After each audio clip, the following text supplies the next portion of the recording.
É isso aí. Então conta um pouco aí da sua história. É. Onde você nasceu, o que que você faz. Eu nasci na Avenida 7. Meus pais eram empregados, né? Meus Avenida avós... 7 lá em Salvador. Isso. Você é Avenida 7, soteropolitano, então. isso, a Avenida 7 é a entrada da maior baía tropical do mundo, e onde Américo Vespúcio entendeu que era um continente, né? Isso que não poderia ter uma baía daquele tamanho em uma ilha, né? Isso. É, primeira capital do Brasil, né? Salvador dominado pelo PT, por coisas satânicas, demoníacas, o senhor já esteve lá, né? Inclusive Darwin, no Diário de Darwin, diz que... Darwin passou menos de 30 horas em Salvador e diz: eu nunca vi um lugar mais fedido e corrupto. E os piores são os policiais civis em ambos os aspectos. Não tem isso no Diário de Darwin. E eu sou um policial civil em Salvador, né? Depois de 200 anos do Diário de Darwin, né? Eu não sabia que estava escrito no Diário Tá no de Diário Darwin. David Jones. Daí ele passou 30 horas em Salvador. Ele disse: eu nunca vi um lugar mais fétido e corrupto. Em ambos os aspectos, os piores são os policiais civis. Eu sou um policial civil em Salvador. É isso.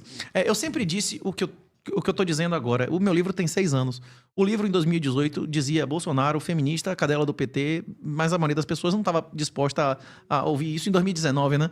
As pessoas não estavam dispostas a ouvir Mas isso. aí você fez como? Você estudou? Você se formou em Direito? Estudei. Eu me formei em Direito por extraordinário aproveitamento. Eu fiz mestrado com honras máximas. Fiz mestrado Você fez mestrado em quê? Fiz mestrado em Direito e Economia. Fiz mestrado em Direito Privado e Econômico. Fiz mestrado na Alemanha, na Holanda, na Itália. Tive bolsa para conhecer Nobel em Chicago. Fiz doutorado em Finanças. Fui, antes dos 30 anos, professor de universidades efetivas, substituto de universidades federais. O senhor já assistiu aquela Linda Mulher? Aquele filme com Richard Gere? Tem a prostituta. Você estudou até o final para ver se... Você terminou o 2º grau? Ele... Não, eu fui até o final, não é isso? Você nem vai entender o quanto, não é isso? Com aquela cena ali, eu posso ali dizer o que o Richard Gere disse. E aí você prestou concurso para a polícia? Sim, eu sempre tive vocação, prestei vários concursos para a polícia. Inclusive, eu larguei o CFO, porque na época o CFO na Bahia era meio salário mínimo, né? Hoje em dia os caras ganham R$4.000, mas eu seria policial em qualquer cargo da polícia. Eu sempre tive muita vocação, um chamado para isso, né? Há 17 anos eu faço local de crime, eu sou perito criminal. Mas as minhas posições ideológicas, axiológicas, lógico que nossa interpretação com o tempo muda, mas os valores são os mesmos. Os meus avós são Silent Generation, são pessoas que nasceram antes da Primeira Guerra Mundial, e a aparição de Fátima para eles era um fato, não a lenda, e era o fato de maior importância espiritual do século XX. E eu fui criado num ambiente do que era o Galo de Barcelos, do que quem era Dom Afonso Henriques, qual o juramento de honra de portugueses e galegos, que é como se fossem portugueses, não é isso? Que são os portugueses do norte são mais galegos do que lusos, não é isso? Os seus antepassados são de que cidade? O meu avô vem de Ponte de Lima, é a vila mais antiga de Portugal, é vizinha de Barcelos, inclusive, não é isso? Ah, o Galo. Por isso você fala do Galo de Barcelos, então. Bela história. Pois é. Isso pra mim, na minha infância, essas histórias não eram histórias, não é isso? Isso era a nossa história, não era uma história com E, era uma história com H, né? É isso, e meus valores sempre foram esses. Eu tirei título para votar em Enéas e eu considerava que o comunismo era um dos elementos nefastos que seriam espalhados se a Rússia não fosse consagrada a Nossa Senhora. Foi exatamente o que aconteceu, não é isso? Os males da Rússia não se espalharam pelo mundo. Os vários males, não apenas o comunismo, não é isso? E qualquer coisa que eu pudesse fazer para me opor ao comunismo, ao totalitarismo, eu faria. E foi o que eu fiz em toda a minha vida. Agora, isso não foi bem compreendido por um tempo.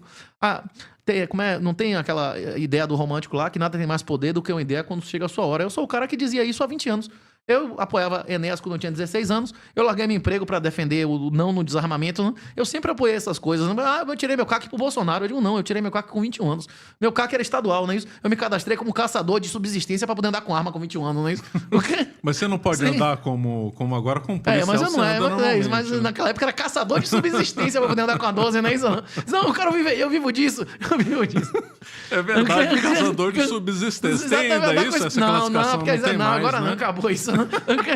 Você lembrou uma coisa bem antiga. Mas agora. qual a primeira coisa que o americano, o brasileiro, tira, normalmente quando ele vai morar na Flórida, ele tira a carteira de motorista fácil, difícil é conseguir uma licença de pesca, não é isso? Lá mesmo, você pescar sem a carteirinha, minha cadeia é uma confusão danada, né? Não é? É verdade.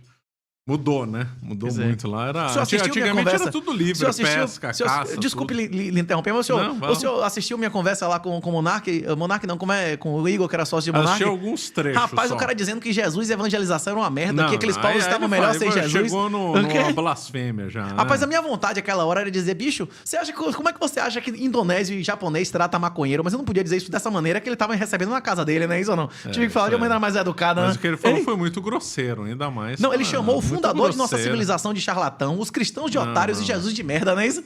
Não, isso aí foi ofensa, é uma blasfêmia, né? Uma blasfêmia. Eu espero que ele se arrependa. Eu espero que ele não saiba o que ele tá fazendo, né? Porque isso é uma coisa muito Com a expressão na doutrina, como é? Ignorância. É blasfêmia, né? Não, mas quando o cara não sabe... Ignorância invencível. Invencível, né? Invencível. E os espíritas também tiveram uma reação enorme quando mencionei a gnose e tal. Aí, pessoal, você não leu o livro dos espíritos? Não leu, não. Agora, o livro que eu mencionei lá de Carreiro, que demonstra os fenômenos espíritas, o cara também não leram, não é isso? Eu tenho que ler algo. É que normalmente o povo romantiza, né? O Allan Kardec era racista, né? Allan Kardec era racista.